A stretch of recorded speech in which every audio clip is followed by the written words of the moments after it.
Smoke drifted through Amsterdam's crooked streets. Fireworks snapped at horse hooves, and a gold carriage rattled past crowds yelling things you can't print. Inside, a 27-year-old princess clutched the hand of the man her country still called the enemy. This wasn't a funeral. It was her wedding day. How did Princess Beatrix dare to marry a German who'd once worn the swastika? And how did that single "I do" almost topple the Dutch throne? Beatrix Wilhelmina Armgard arrived in 1938, the year her grandmother, Queen Wilhelmina, glared at Hitler across the North Sea. Raised first in exile in London, then in a liberated but broken Netherlands, Beatrix learned fast. An orange air carries a nation's grief in one pocket, its hopes in the other. By the early 60s, she spoke 5 languages, had a law degree, and a laugh that made reporters grin. Newspapers nicknamed her Smiling Cement, the quiet glue holding a fragile country together. Behind palace doors, though, she worried she'd never find someone willing to share the gilded cage. Foreign princes fled the press. Dutch nobles stammered at the crown. Friends joked she was married to the flag first, a man second. Duty on one shoulder, loneliness on the other, classic Dutch dilemma. New Year's Eve, 1962, Tegernsee. Beatrix followed a cousin to a rowdy party and spotted Claus von Amsberg, a lanky diplomat in a too-tight jacket. He bowed. She teased him for being prehistoric. They talked until the band unplugged its amps. 4 months later, another wedding, another chance meeting. This time she noticed his Dutch, soft, groaning an accent he'd picked up hiding from Allied bombs on a Dutch farm. He was funny, self-mocking, and, rarest of all, unimpressed by royalty. Catnip for a princess. He loaned her his coat. She kept it 3 weeks, returned it washed and lightly perfumed. Letters followed, addressed in code. May 1964. A German tabloid prints grainy photos of Claus kissing the blonde who looks a lot like Princess Beatrix. Dutch newsrooms erupt. Within days, they've traced his wartime record. Headlines scream, "Beatrix in love with a German." Petitions bloom, 65,000 signatures in a week. Editorial cartoons show the House of Orange crushed under a spiked helmet. Parliament debates until sunrise. The future PM warns Queen Juliana the monarchy might crack. Beatrix's secretary drafts her resignation. She rips it in half. "I love him. That's the end of it."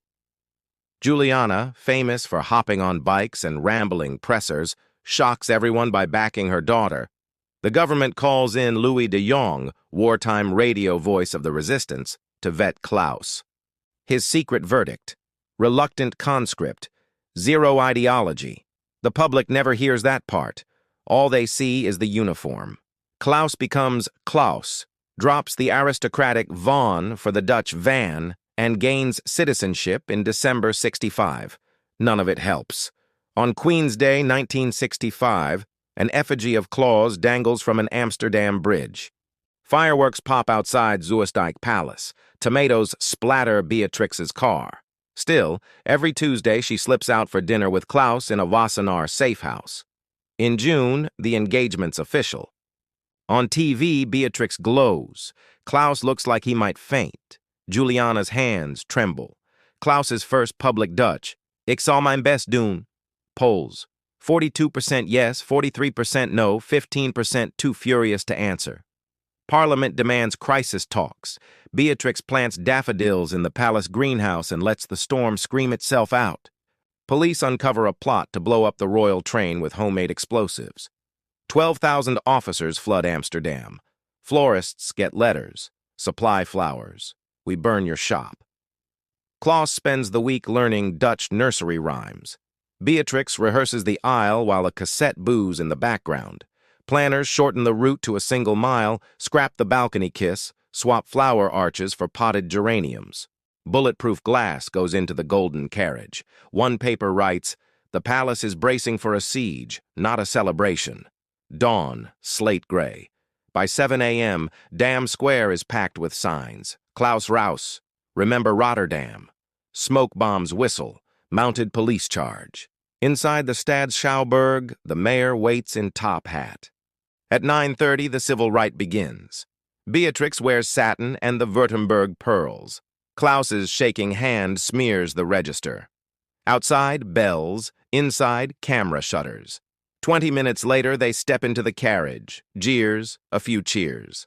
At the Westerkirk, Reverend Cater preaches on forgiveness. Firecrackers rattle the stained glass. Beatrix squeezes Klaus's hand. He whispers, "Steeds Werder." By evening, they reach the balcony. Someone starts the anthem. The square joins in. For the first time that day, Beatrix cries. Honeymooning in Spain, they read calls to scrap the monarchy. Home again, civil servants won't return Claus's greetings. He's denied an official title. Beatrix's TV updates are bumped to a smaller studio after sponsors bolt. Bit by bit, Claus chips at the wall, down a Limburg mine learning jackhammers, skating the 200-kilometer Dutch marathon. Asked if he feels German, he shrugs. "I'm a Dutchman with a German accent." In 1967, Willem Alexander arrives. 400,000 cards flood the palace. Approval for Claus hits 54%. Beatrix smiles. He's winning them the hard way by showing up. Mid-70s. Claus advises African aid projects, lobbies for debt relief, chairs green summits. Students who once threw stones now queue for his lectures. In 1981, Beatrix takes the crown in the Nieuwe Kerk. Cheers shake the rafters as Claus stands beside her. He cracks Dutch puns, quotes Erasmus, silences hecklers with a wink. A 1984 poll crowns him the country's most popular public figure, ahead of Johan Cruyff. Even old resistance fighters admit he fought the war inside himself and won. The monarchy's approval soars past 80%. Love didn't just survive, it rebuilt a throne. Parkinson's creeps in during the 90s. Klaus's steps slow, voice softens. In 2001, wheelchair-bound, he lays a wreath for Rotterdam's war dead and murmurs, "Ian's was at Anders." He dies 6 October 2002. Flags drop to half-mast. Parliament stands in silence. Citizens wait 6 hours to sign condolence books. A banner.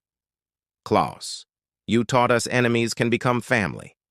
Beatrix carries his last note in her purse. We did the impossible together. Today, their son sits on the throne. His daughter, Princess Amalia, studies at the university where protesters once burned Claus's effigy. The golden carriage rests in a museum, but every Dutch kid still learns the Beatrix and Claus story as proof that reconciliation beats resentment. Tourists toss coins on the Westerkirk steps and whisper, "Love moved a nation," and Beatrix, silver-haired, puts it more simply. Choose love, do your best, and sometimes history rewrites itself. If you're hooked on stories where crowns, courage, and second chances collide, hit subscribe and ring the bell. History is just biography, writ large. Tell us, would you have walked that aisle under siege?